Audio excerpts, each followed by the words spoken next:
E a gente começa o programa de hoje falando do Coritiba, porque é o time que joga primeiro. O Atlético só entra em campo na próxima segunda-feira, mas o Alexandre Sénéchal já chega trazendo as primeiras do Verdão, e em especial destacando esse bom retrospecto do Coxa diante do Flamengo. Boa tarde, Alê.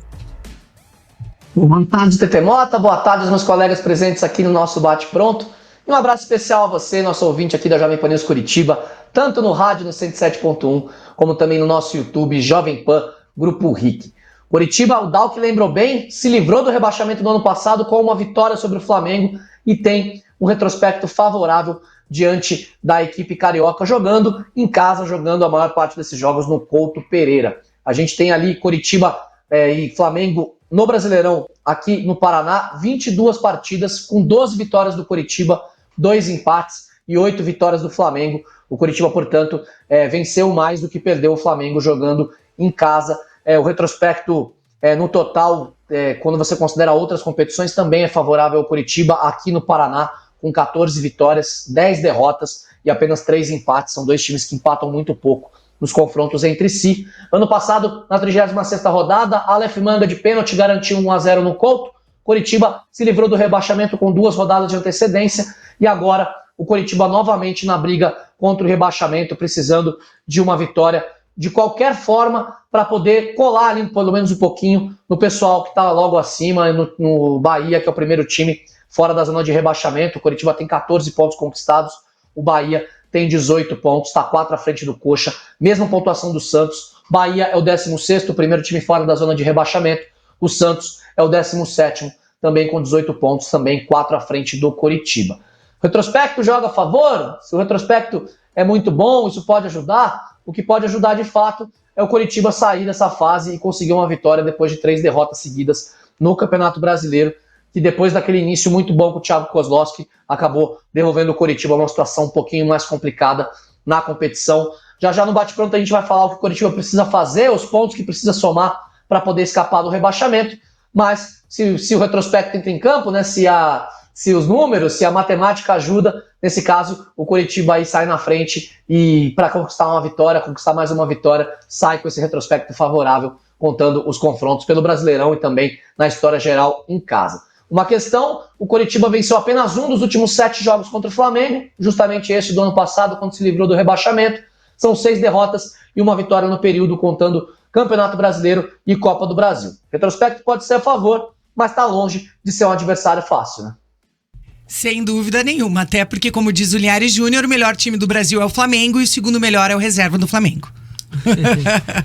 Mas nesse momento seria até interessante vir o time que entrou em campo no meio de semana, né? Eu prefiro sempre. Porque se vem o banco, eles vão entrar querendo mostrar serviço, né? Vão querer conquistar ali um bom resultado e certamente não que venham mais motivados do que o time titular, mas vêm mais descansados e vêm também com outro objetivo, né?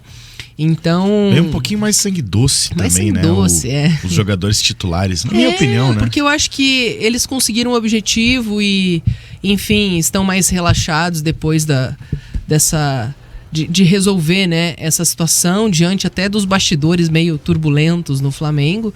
Então, enfrentar o Coritiba pode ser algo que não seja prioridade nesse momento para o time titular, né, que está mais...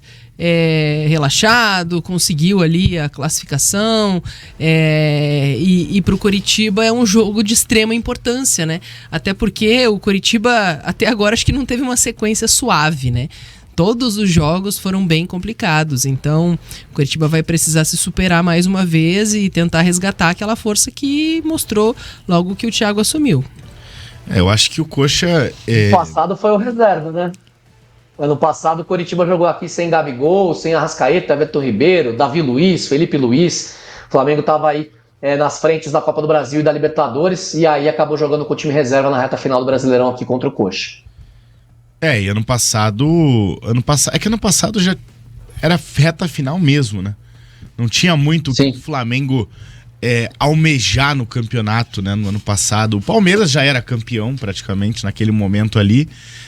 Não tinha muito o que fazer. Mas ainda o Flamengo é natural que tenha objetivos no Campeonato Brasileiro, né? Eu vou até pegar aqui as escalações desse jogo que eu fiquei curioso, viu, Ale? Lembro do Cebolinha jogando, que ele até elogiou muito o Natanael, né? Eu tenho aqui, Dago. Tenho aqui pra te passar.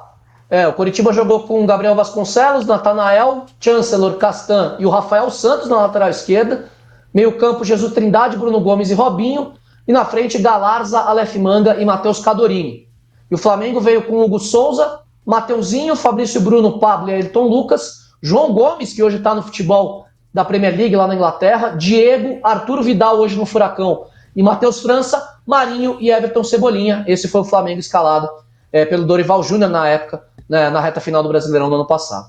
Dos titulares ali só tinha o João Gomes, né? Só o João Gomes. O João Gomes era titular.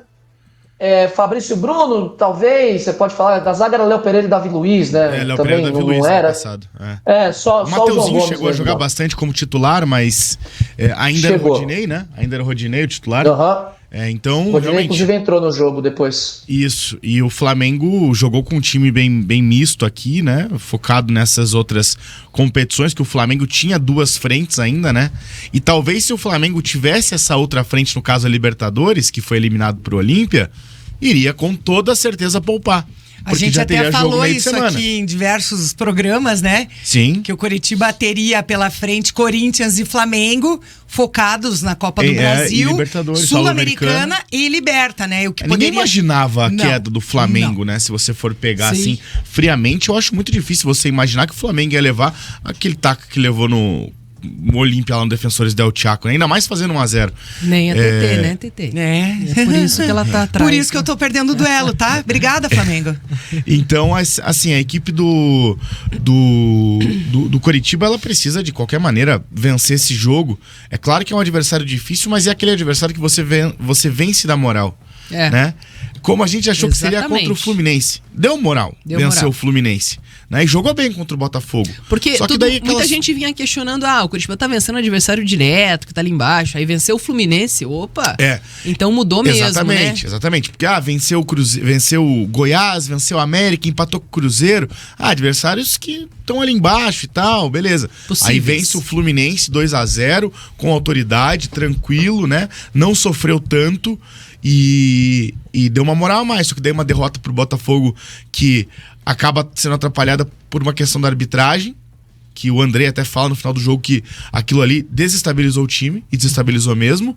Só que daí, um péssimo jogo contra o Bragantino, na minha visão. Claro que o Bragantino é um bom time, mas eu achei que o Curitiba jogou mal aquele dia, errou na estratégia no geral. E daí, um time que parecia o do Zago contra o Corinthians, no sentido de que jogou bem, é verdade, jogou muito bem o primeiro tempo e jogou muito mal no segundo tempo, né? Esse jogo do Corinthians foi muito curioso. Eu também fiquei bem surpresa com a postura do Coritiba, porque era um time até então ali com o Thiago, né? Claro que ele não estava no banco, mas enfim, acho que não foi esse o grande problema. Não acho que mude. Era um time que demonstrava estar atento durante os 90 minutos dos jogos. Mesmo quando estava perdendo, era aquele time que buscava, que reagia. E ele praticamente teve um apagão no segundo tempo, né? Foi um time completamente diferente do primeiro tempo e demorou ali metade do tempo, 20 minutos, para reagir, para se encontrar novamente. Porque o Corinthians, claro, mudou a forma de jogar, começou a explorar mais a lateral e o Coritiba se viu perdido ali. Sim. E aí falhou defensivamente, claro, né? Voltou a falhar defensivamente, que já não era tanto um problema que estava martelando ali o Coritiba nos tropeços que teve. E aí, né, realmente o torcedor ficou decepcionado, porque assim, era um jogo possível de conseguir controlar até o final. O que me incomodou no Poderia jogo foi ter pontuado. A instabilidade, né, Jana? Porque isso era uma coisa que a gente batia muito em cima quando era o Zago. Porque era um time extremamente instável. Fazia um baita primeiro tempo muitas vezes. Iludia o torcedor. Principalmente no Couto. Macetava e tentava. Criava muito. E chutava a bola na trave e fazia gol. Aí chegava o segundo tempo, sonolento, levava o gol de empate, como foi contra o São Paulo, como foi contra o Vasco, como foi a virada contra o Galo. Né? Então, nossa, assim. Esse foi. Entendeu? Então, é o adversário apertar um pouco mais, o Coritiba sucumbe. Afrouxa. Coxa afrouxa. Parece que ele ele perde a rota, sabe? O Exato. plano inicial ali, ó. O plano é fazer isso, aí o Curitiba já não sabe pra onde vai. E é isso que se espera nesse jogo, porque obviamente que independentemente de encarar o time titular do Flamengo ou um time alternativo, o Curitiba vai encontrar dificuldades, porque é um time que sabe se desvencilhar de dificuldades durante a partida. É um time forte, né? Por mais que tenha algumas oscilações e problemas internos, enfim, é um time que em qualquer momento do jogo ali, ele vai buscar a reação, se o Curitiba estiver indo pra cima e tiver superior no jogo. Então o Curitiba tem que estar mais atento. Não pode perder pontos, principalmente no Couto Pereira, se conseguir para buscar essa reação no Brasileirão e se manter. 12:22.